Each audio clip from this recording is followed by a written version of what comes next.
मोमिन मलिक साहब के सामने बोले ना, अगर आप इस तरह की बातें करते हो, जैसे वो लाइव में आते हैं तब तो तुम्हारे आफत आ जाती है, क्योंकि मैं अब बर्दाश्त नहीं करूंगी, बहुत हद हो गई है, बर्दाश्त करने की एक हद होती है, समझे ना?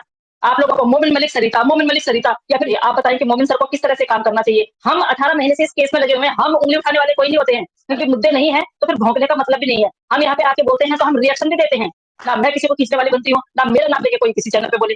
प्लीज इस तरह की, मतलब कहाँ तक गिरोगे यार, कहाँ तक गिरोगे? अरे मेरे मोबाइल की बैटरी आराम, उनके सामने क्यों मुंह नहीं चलता है भाई? हम तो जैसे उनके पीठ पीछे हैं वैसे उनके मुंह के सामने भी हैं। आप लोगों की परवरिश बता रही है कि आप सुधरेंगे नहीं। खैर, सुधरो ना सुधरो, मुझे कोई फर्क नहीं पड़ता है। और अस्सलामुअलैकुम मेरे दोस्तों आज मैं आपको एक बेहद शानदार और धमाकेदार वीडियो दिखाऊंगा जिसको देखना आपके लिए बहुत ज़रूरी है। दोस्तों आज इस वीडियो में आप देखोगे सीमा केस के बारे में, गुलाम हैदर केस के बारे में और बच्चों के बारे में और गुलाम हैदर के वीज़े को लेकर। जी हाँ मेरे दोस्तों, अभी मैं आपको जो वीडियो दिखाऊंगा वो बेहद शानदार और धमाकेदार है। उस वीडियो में आप भगोड़ी की बैंड बजते हुए देखोगे। मगर दोस्तों आज जो खबर निकल कर आ रही है मोमिन सर की, वो भी बहुत बड़ी है, क्योंकि मोमिन सर ने सीमा हैदर पर अब चारों तरफ से कार्रवाई करना शुरू कर दिया है और ये जो केस है सीमा का, ये हरियाणा ट्रांसफ़र होकर रहेगा और बहुत जल्द सीमा की गिरफ्तारी होगी। मेरे दोस्तों अभी मैं आपको जो वीडियो दिखाऊंगा उसको पूरा ज़रूर देखना, क्योंकि दोस्तों इस वीडियो के अंदर सीमा केस के बारे में आपको पूरी डिटेल के साथ जानकारी मिलेगी। मगर दोस्तों ये वीडियो दिखाने से पहले मेरी आपसे गुजारिश है, आज का मेरा ये वीडियो पूरा एंड तक ज़रूर देखना और अगर आप मेरे चैनल पर नए आए हो चैनल को ज़रूर सब्सक्राइब करना, साथ में इस वीडियो को ज़्यादा से ज़्यादा लोगों में शेयर ज़रूर करना। चलिए दोस्तों पहले आप ये वीडियो देखिए, फिर आकर मैं आपसे बात करता हूँ। इतना ही बोलना चाहूंगी मैं अभी, इतना कुछ बोलूंगी नहीं, क्योंकि मोमिन सर कल बोल के चले गए हैं, तो हमारा इतना बोलना अच्छा नहीं है।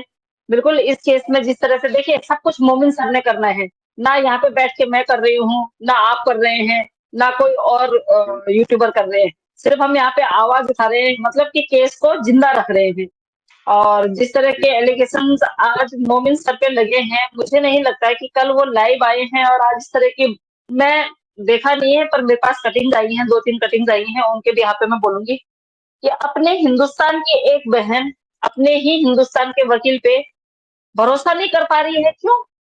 ये मेरा एक क्वेश्चन है, कमाल की बात है। फिर आप बताएं, आपसे मैं पूछना चाहती हूँ कि आप बताएं कि मोमिन सर को किस तरह से काम करना चाहिए। अगर आप बोलती हैं उनको, कभी आप, मतलब उनका नाम भी आपसे ठीक से नहीं लिया जा रहा है, आपसे बड़े हैं और आप उनका नाम भी ठीक से नहीं ले रही हैं, उनको किस किस नामों से आप पुकार रही हैं। सबसे पहले तो आपकी जो है सर्वयोग्यता यहाँ पे पता चलता है कि आप कितनी किसी को तवज्जो देती हैं, कितनी इज्जत देती हैं। खैर मैं फॉरवर्ड करती हूँ, क्योंकि मैं नहीं चाहती हूँ कि हमारे नाम लेके और सारी बातें बने, क्योंकि जब तक हमारा नाम नहीं लेंगे चैनल कैसे चलेगा, ये सब बातें हो रही है। खैर, मोमिन मलिक सर अपने स्तर पे बहुत सारा कुछ कर चुके हैं। जो 2-2 3-3 महीने के अभी तुम लोग आ रहे हो, तुम लोग कोई उंगली उठाने नहीं हो, उठाने वाले कोई नहीं होते हो। और तुम लोगों को मोमिन मलिक साहब जो है वो इजाजत भी नहीं देते हैं कि उनके काम पे आप लोग उंगली उठाइए। हम 18 महीने से इस केस में लगे हुए हैं, हम उंगली उठाने वाले कोई नहीं होते हैं, क्योंकि हम जमीनी स्तर पे कुछ नहीं कर रहे हैं, आगे सिर्फ यहाँ पे बोल रहे हैं। पूरा काम जो है मोमिन मलिक साहब कर रहे हैं, केस मोमिन मलिक साहब लड़ रहे हैं, केस मोमिन मलिक साहब कर रहे हैं, हर चीज ग्राउंड पे हो जा रहे हैं। तो फिर हम क्यों उनसे पूछें कि क्या क्या किया आपने? क्यों पूछे हम उनको? वो आके जो भी उनको बुलाते हैं, जिस भी चैनल पे वो जाते हैं, सारी वो बातें बता देते हैं। और जितने उन्होंने बातें बतानी थी उसने बता दी, उसके बाद आज उनको लेके ही आपने उनकी छिटरोल कर दी। सो सैड यार, मतलब ऐसा होना नहीं चाहिए। एक उच्च स्तरीय जो वो कर रखते हैं आपकी, उनकी आन मान शान जो है, कम से कम उसका तो वो करिए। और जिस लेवल पे वो काम करते हैं उनके काम को तो तवज्जो दीजिए। एक थोड़ा सा अपने कानून पे भरोसा रखिए। और बहुत सारी अभी आप लोगों को बहुत सारी लाइव करने को मिलेंगी। और जब आप इस काम में देखेंगे कि भाई इस केस में कुछ काम हो रहा है, तो आप लोगों को बहुत सारे मुद्दे भी मिलेंगे। अभी मुद्दे नहीं है तो फिर भौंकने का मतलब भी नहीं है। हम यहाँ पे आके बोलते हैं तो हम रिएक्शन भी देते हैं, जो बातें हमारे पास आती हैं तो उनका रिएक्शन भी देना हमारा कर्तव्य बनता है। तो मैं बिल्कुल भी नहीं चाहती हूँ कि अभी खींचातानी होनी चाहिए, नहीं बिल्कुल खींचातानी नहीं होनी चाहिए। ना मैं किसी को खींचने वाली बनती हूँ, ना मेरा नाम लेके कोई किसी चैनल पे बोले।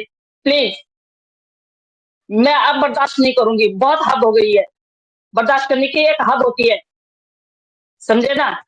आप लोगों को मोमिन मलिक सरीता या फिर हिंदुस्तान की अदालतों पे आप वो उठाते हो, कानून पे आप उँगली उठाते हो। अब एक हिंदुस्तानी होने के नाते नहीं बोलूँगी।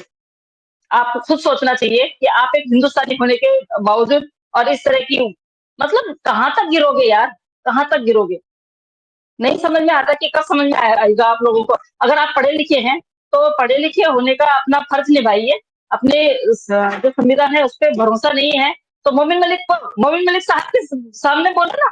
अगर आप इस तरह की बातें रखते हो, जैसे वो लाइव में आते हैं, तब तो तुम्हारे आफ़त आ जाती है। क्योंकि एक दिन उन्होंने फटाक से लाइव जॉइन करी, तो तुम्हारी आफ़त आ गई थी। उस दिन आप बोलने लग गई थी, "अरे! मेरे मोबाइल की बैटरी आराम पड़ा।" उनके सामने क्यों मुँह नहीं चलता है भई? हम तो जैसे उनके पीठ पीछे हैं, वैसे उनके मुँह के सामने भी हैं। अगर हमें कोई क्वेश्चन करना होता तो उसी तरह करते हैं। भले ही फ़ोन सर 2-3 दिन में फ़ोन उठाएँ, नहीं उठाएँ, उससे हमें कोई लेना-देना नहीं है। लेकिन जब-जब हमें मौका मिलता है तो हम क्वेश्चन करते हैं उनसे और हक भी बनता है सबका कि हम अपनी जानकारी के लिए कि आके हम अगर लाइव में बोले तो वो चीज़ हम थोड़ा-सा एक्सप्लेन कर सकें।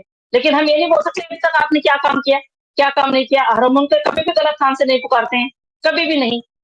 जिनको हमने बोला हुआ है कि भई ये लोग ये यही जो है यही है जो सब कुछ काम कर रहे हैं, यही मोमिन मलिक साहब हैं, जिन्होंने आके इतना सारा रायता वो करा समेटा। फिर अभी भी आप लोगों को ये हमें चिंता सताती है आप लोगों की, कि आगे जाके आप लोग क्या मुँह दिखाएँगे? जब मोमिन मलिक साहब हैदर भाई को यहाँ दिल्ली में भी दिखाएँगे आप लोगों को, उसके बाद आप किस मुँह को लेके आप इस केस में फिर वो करोगे? फिर आप स्टेटमेंट कैसे बदलोगे? गलत शब्दों का प्रयोग किसी के लिए नहीं करूँगी, लेकिन मेरा नाम लेके नहीं चमकोगे आप लोग। आप लोगों की परवरिश बता रही है कि आप सुधरेंगे नहीं। खैर सुधरो ना सुधरो मुझे कोई फ़र्क नहीं पड़ता है और 18 महीनों से तो लोगों ने टाँग ही खींची और क्या खींचा है। टाँग खींचने के बाद और हाँ, एक बात और है, मेरे पास एक और भी आई है। ठेकेदार हैं भई, हमारे देश में घुसी है, समझे? ठेकेदार हूँ मैं मेरे देश की। क्या उखाड़ लोगे? कुछ नहीं उखाड़ सकते हो, समझे? हाँ, हम ठेकेदार हैं और हम ठेकेदार बनेंगे। हमारे मुल्क में इतनी गंदी औरत घुसी हुई है, इतनी गंदी औरत, जिसने हैदर भाई के 4 बच्चे किडनैप कर रखे हैं। अगर आप लोगों को बच्चे चाहिए होते ना, तो आप लोग ये लाइव नहीं करते। आप लोगों को चाहिए ही नहीं शायद बच्चे और हम भेज के रहेंगे। हम हैदर भाई को बच्चे दिला के रहेंगे। मोमिन मलिक साहब जब उनकी वो ले सकते हैं, कस्टडी ले सकते हैं, तो बच्चे वहाँ तक नहीं भेज सकते हैं वो। कमाल की बात है। आप लोगों के लिए ताली बजाने का मन करता है। कल मोमिन मलिक साहब ने इतनी सारी बातें बोली। दोस्तों देखा आपने ये शानदार वीडियो, मुझको पूरी उम्मीद है ये वीडियो आपको पसंद आया होगा और इस वीडियो में आपने भगोड़ी की बैंड बजते हुए देखी होगी। दोस्तों आपकी क्या राय है इस वीडियो के बारे में, मुझे कमेंट बॉक्स में आकर कमेंट कर ज़रूर बताना।